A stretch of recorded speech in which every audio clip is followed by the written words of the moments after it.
बिस्मिल्लाहिर्रहमानिर्रहीम, अस्सलाम वालेकुम। मैं हूं सैयद शहरियार अली नकवी। आप लोग मेरे यूट्यूब चैनल देख रहे हैं नकवी रिपोर्ट्स और नकवी रिपोर्ट्स ग्लोबल और टिकटॉक अकाउंट। दोस्तों, इंस्टाग्राम पे भी कोशिशें कर रहा हूं डालने की वीडियोस में, क्योंकि मोहम्मद अहमद साहब का मामला है, हम सबके हर दिल अजीज़ हैं। फिर फैसल भाई इसमें इन्वॉल्व हो गए।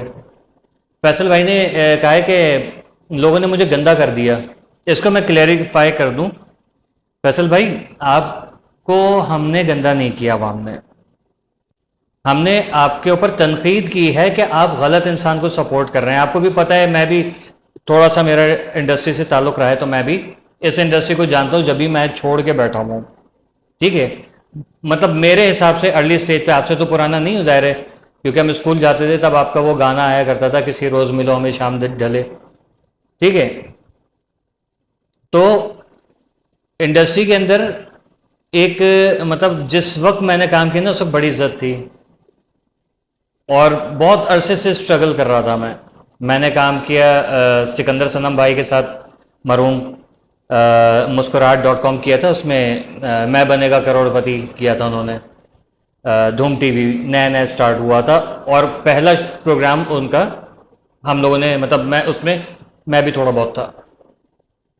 साथ ही साथ क्या कहते हैं, रऊफ लाला, समद भाई उनके जो बड़े भाई हैं, शकील शाह और वगैरह वगैरह। फिर मैंने क्या कहते हैं, जो मॉडलिंग इंडस्ट्री है, तो उसमें मैंने एज अ फोटो एडिटर, जो हमारे पास मॉडल्स की तस्वीरें आती थी तो वहीं पर शूट होती थी, मैं एडिट करता था। उसमें एक और लड़का और था, तो मैं उसका समझ लें असिस्टेंट था। ठीक है, मैंने इतना काम किया, लेकिन इंडस्ट्री को अच्छी तरह जान गया था मैं। छोटे मोटे ड्रामे किए, जिसके बाद मेरे ऊपर ऐसे आफत आई कि ये नहीं आना चाहिए।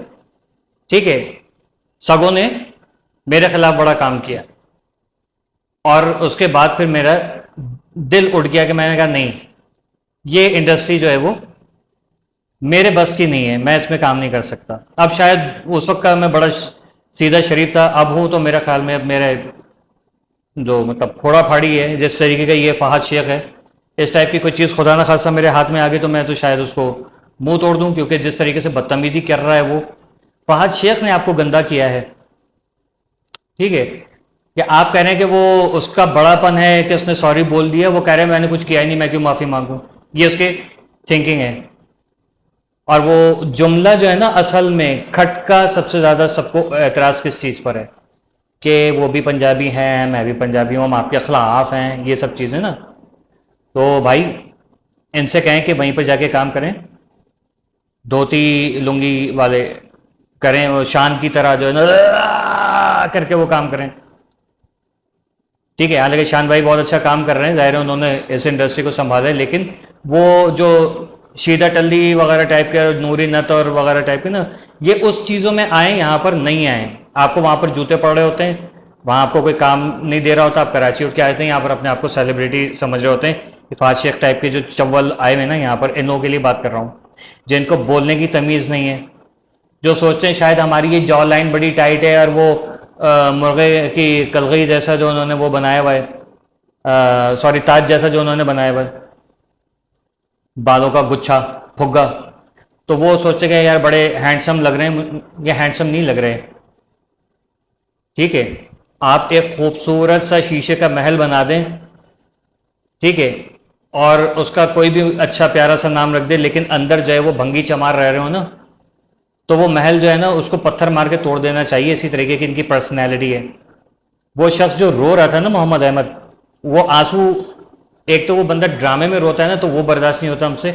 आप सोचे कि वो असल में रो रहा है, उसके आंसू नहीं रुक रहे, आप कह रहे हैं कि यार उसको माफ़ कर दें, मतलब आप नहीं, और लोग भी कह रहे हैं, कुछ और लोग भी हैं, माफ़ कर दें। क्यों माफ़ कर दें? किस बात पे माफ़ कर दें? मैंने इस इंडस्ट्री में ऐसे ऐसे लोगों को देखा है कि किसी ने अगर गुजरते हुए किसी को देख लिया ना, यूं करके ऐसे देख लिया है, उसकी एंट्री पे बैन लग गया, सारी जिंदगी वो भटकता रहा। लेकिन उसके बाद क्या हुआ कि भाई वो निकल गए, कहीं डिलीवरी बॉय की जॉब कर रहे हैं, कहीं कोई खवातीन जो थी वो सड़कों पे धक्के खा रही हैं। इस इंडस्ट्री के अंदर ये है, एक खास तबका जो है पूरी दुनिया में इंडस्ट्री के ऊपर राज कर रहा है, एक खास ग्रोह। शायद फहद का उससे ताल्लुक है, जब ये इसको लोग सपोर्ट कर रहे हैं कि नहीं माफ कर दें, बख्श दें। वो लोग उसके ऊपर बात करते हुए जो घबरा रहे हैं, क्या ये उस इंडस्ट्री से इसका ताल्लुक है? आप लोग जो जानते हैं ये सब चीजें कि कौन पूरी दुनिया को कंट्रोल कर रहा है, कौन सा ग्रुप जो है वो हमारी मीडिया इंडस्ट्री को कंट्रोल कर रहा है, शोबिस को, पाकिस्तान, इंडिया, सब जगह की, वही ग्रुप का अगर ये हिस्सा है तो फिर भाई इसका इलाज ये हो सकता है कि हम एक पाकिस्तानी होने की हैसियत से इन लोगों को निकालें।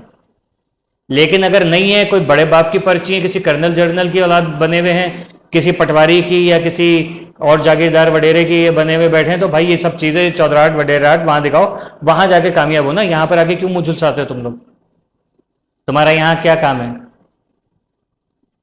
मतलब तुम्हारे अपनी जगह पे तुम लोगों को तो पूछा नहीं जा रहा होता है, तो यहां पर आ जाते हैं दुबई में, और दुबई बना के रखा हुआ है इसको, बड़ों की इज्जत नहीं। मतलब वो उसने बता दिया कि मेरी माँ ने मेरी तरबियत कैसी की है, वो कह रहे मैंने कुछ किया ही नहीं, मैं क्यों माफी मांगू, मैं तो मजाक कर रहा था। ठीक है, ये मजाक है इनका, बुजुर्गों के साथ ऐसे बात करते हैं, ये हरकतें करते हैं, ये इनकी वालदा गिरामी की तरबियत है। फैसल भाई आप गलत आदमी को सपोर्ट कर रहे हैं, उसका करियर गया भाड़ में, हमें इसकी जरूरत नहीं है। क्या एक्टिंग है, यू करके खड़े हो जाते हैं, ये एक्टिंग है? दिस इज नॉट एक्टिंग, ये एक्टिंग है जो आप करते हैं, इसे एक्टिंग कहते हैं जो ये मोहम्मद अहमद साहब करते हैं, जो जावेद शेख साहब कर रहे हैं, बुशरा अंसारी साहिबा कर रही हैं। ठीक है, ये एक्टिंग होती है। मैंने आज तक स्कैंडल नहीं सुना शहरियार मुनव्वर का, मैंने आज तक स्कैंडल नहीं सुना उसका क्या नाम है जो बिलाल अब्बास है, और दूसरे और जो लड़के हैं नए, इन लोगों को मतलब ये देखा है, मतलब ये कहा है कि जो इतने इंसानियत, मतलब इंसान दोस्त लड़के हैं ना ये कभी इनकी कभी कोई कंप्लेन नहीं सुनी। आप बताइए कि इन लड़कों में तमीज़ और तहजीब ज़्यादा है क्योंकि इनके वालिदैन भी अच्छे होंगे, इस शख्स के अंदर तमीज़ और तहजीब नहीं है, जो दुम उठा के यहाँ पर आ गया। अब मुझे वो याद आया, शान साहब ने कहा था, शान भाई ने, कि कराची में मुझे काम नहीं दिया जा रहा। यार शान भाई देखें, फैसल कुरैशी भी तकरीबन आपकी एज के होंगे या शायद आपसे थोड़े से छोटे होंगे क्योंकि आप बहुत पुराने हैं। आप एक बात बताइए, आप सोनिया हुसैन के साथ हीरो बन के आ रहे हो इस उम्र में। देखे, सलमान खान शाहरुख खान से हमारा पाकिस्तानी इंडस्ट्री का कंपैरिजन नहीं है क्योंकि वो फजूल किस्म की मूवीज बनाते हैं, सोचते हैं कि बहुत बड़े हीरो हैं, कोई एक्टिंग वगैरह कुछ भी नहीं है। सलमान खान शाहरुख खान को मैं नहीं पसंद करता, ठीक है, एक उसमें अगर देखें तो बॉलीवुड में चलें उस हिसाब से कर लें, लेकिन पाकिस्तान का रिप्रेजेंटेटिव होने की हैसियत से आप एक हमारे ज़ाहिर आइकॉन है, एक लीजेंड है। और अब आपकी एज हो गई है कि आप जो है बड़े भाई के रोल में आए या चले एक्शन हीरो के तौर पे आए, लेकिन आप जो है वो 20-25 साल की लड़की के जब हीरो बन के आएंगे तो यार आप बताइए आपको कराची में कौन काम देगा? कराची में काम देते भी हैं तो आपके यही नखरे हैं। फिर दूसरा ही क्या, आप इन चीज़ों से बाहर ही नहीं आते। ये चीज़ें यहाँ कराची में नहीं चलती सर, ठीक है। आप जिस लेवल के अदाकार हैं ना, आपके जैसे बंदे को हॉलीवुड में होना चाहिए था, आप उस कैटेगरी के हो, ठीक है, जो बड़ी इंडस्ट्री है सबसे। लेकिन वही मौला जट और शेरा दा पुत्रा और काके दा खड़ा और पता नहीं क्या लुंगी में भाग, कौन कौन सी फिल्में आप लोगों ने की हैं, ये सब चीज़ें यहाँ नहीं चलती कराची में, ठीक है। टू बी वेरी ऑनेस्ट, ये जो फहद शेख टाइप के जितने भी लोग हैं, इस मेंटेलिटी के, इस तरबियत के ख़वातीन हो या मर्द हो, इन लोगों को कराची से उठा के बाहर फेंकें, इनसे कहें वहीं पर जाके काम करें और फिर साबित करें कि आप बहुत बड़े कोई चीज़ हैं, ठीक है। तासुब की बात नहीं है, मोहम्मद अहमद के साथ गलत हुआ है और मैं उसको कंडेम करता हूँ, और ऊपर से उनको फोर्स किया जा रहा है कि आप माफ़ कर दें। माफ़ उसको किया जाता है जिसको शर्मिंदगी हो। वो बेगैरत का बच्चा तो कह रहा है कि नहीं यार मैंने तो कुछ किया ही नहीं है, मैं कहा कि माफ़ी मांगो, तो भाई ठीक है, boycott him, it's all we can do.